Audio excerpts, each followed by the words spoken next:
সাথে সাথে আপনাদের এই শহর থেকে প্রতিহত করব।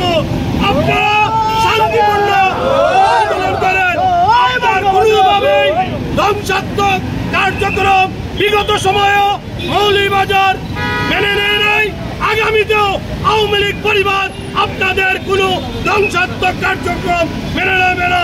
আমি একটাই কথাই মুজিব সৈনিককে বলতে চাই, আপনারা প্রত্যেক দিন সকালে বিকালে রাজপথে থাকবেন, আমরা সাধারণ মানুষের যানবাহনের নিরাপত্তা দিব।